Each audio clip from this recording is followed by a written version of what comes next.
2,621,392. A nice even figure. That's the number of babies who will be born next year in the United States. Of these babies, 118,481 will die before reaching their first birthday. Oh, well, what's a few babies, more or less? We've got lots of babies. It really doesn't matter if one baby lives or dies, or does it? Well, good morning, John. This is John Emerson Jones, Jr. Fine, healthy-looking boy, isn't he? But unfortunately, John won't have much chance to become President of the United States. Why? Well, here's one reason. Looks harmless, doesn't it? It's hard to believe that one small fly could keep Johnny from his chance to become president. And ordinarily, it couldn't. But there's just one thing wrong with this picture. Untreated sewage running into our pretty creek. And Mr. Fly's feet are not very clean.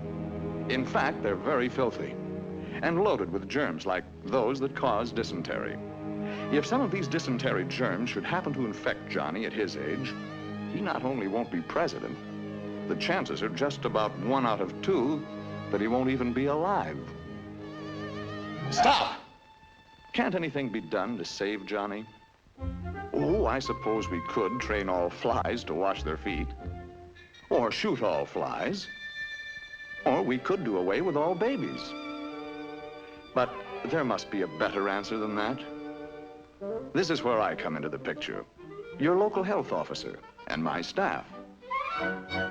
Part of our job is to clean up just such unsanitary conditions, eliminate open sewage, do away with fly-breeding places, and give your Johnny a new shot at the presidency. Well, John, we got over that one all right, didn't we? Maybe you'll get to be a year old yet. But you've still got some very tough customers to meet on the path of your life, like whooping cough and diphtheria, rheumatic fever, and smallpox. But don't worry, John. That's where your local health officer, that's me, comes back into the picture. Another part of my job is to keep track of you and to see that you're properly immunized. Vaccinated and inoculated is another way of saying it. Or protected in other ways so that you have the weapons to fight back when these enemies attack you.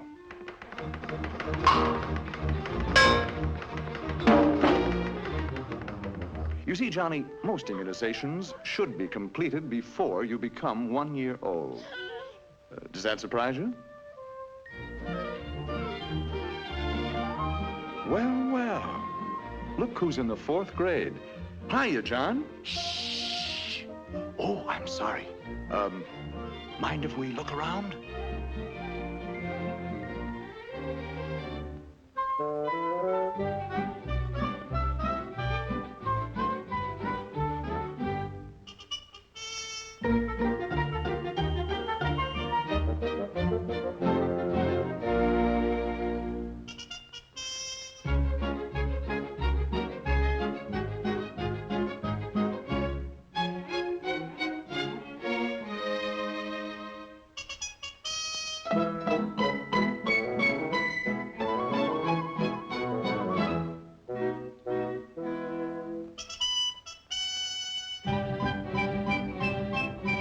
Looks like you're being well taken care of, Johnny. Shh. Oh, pardon me. Grown up now, John? Mr. Jones? Hey, wake up. You know her. That's Mary. Mary Lawrence. Changed since high school, hasn't she? For the better. Congratulations. You ought to make a very happy couple. You're fine, healthy-looking specimens. Nothing wrong with you, huh? Are you sure?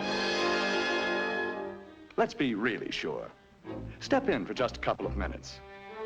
Now, don't worry, John. It's a very simple process for you. And I know Mary won't mind it either. It's not so simple for your blood, though. Let's see what happens.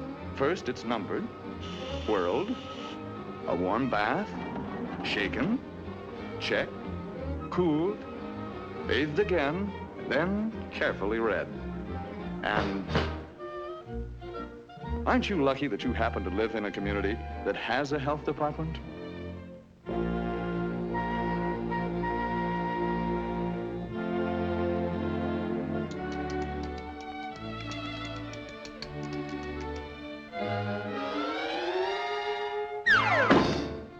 Anything we can do for you now, John? Time will tell. Now what's worrying you? Oh. Now, just a minute.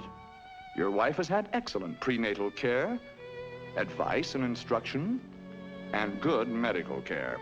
And of course, the health office will cooperate with your doctor and with your wife to see that the baby will have the best of care after he's born.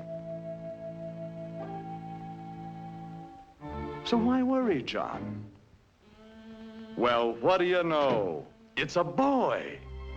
You must be the first father in history to have a boy. Uh-oh. Anyway, he's sure to recover from this disease. Nice feeling, isn't it, to know that everything's all right? Your family's well taken care of. You don't have to worry too much about your health. But there's one thing you do have to worry about, John. And now that you're a family man, you've got to face it. A local health department is costing you, yes, John, it's costing you real money. 3 cents a week.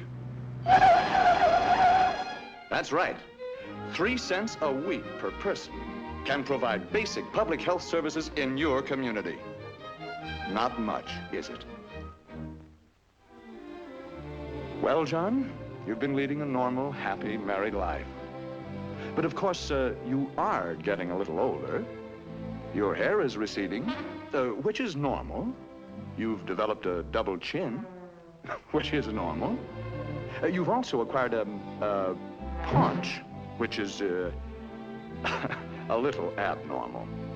But you're still a fine-looking man, even if a little mild exercise wouldn't hurt you. Yes, sir. Nothing like a little exercise, especially with the kids. Makes you feel so young. I got it! I got it! He got it. A little mild exercise, John. Let's take a look at that body of yours, and perhaps we can point out why violent exercise isn't good for you. There's the old ticker pumping away. So many miles of pipe. Now then, that bay window appears, and the rest of you spreads a bit too. More skin area, more pounds of flesh, and more pipe needed to cover the ground. More work, too, for your heart. And remember, John, that heart isn't getting any younger. So let's get more rest and take it a bit easier. Oh, by the way, it might be well to cut down on the food a little. Hey! That goes for you, too, Mrs. Jones.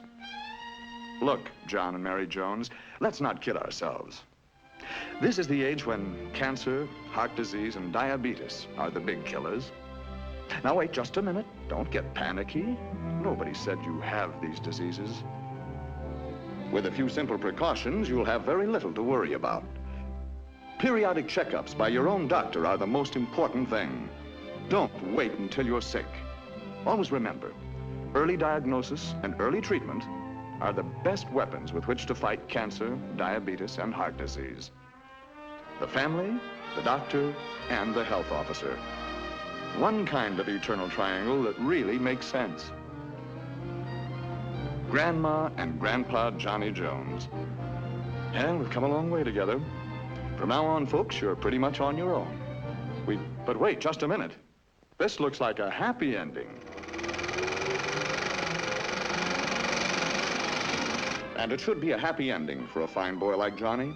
But the odds are better than 25 to 1 that he'll be born into a community with inadequate public health service or none at all. So it looks like Johnny's chances of being among the 118,481 new babies who'll die next year are pretty good, doesn't it? But let's get one thing straight. There's nothing about this figure that is sacred. It can be reduced by well-staffed health departments throughout this great country of ours. Which kind of public health service does your community have? It's up to you.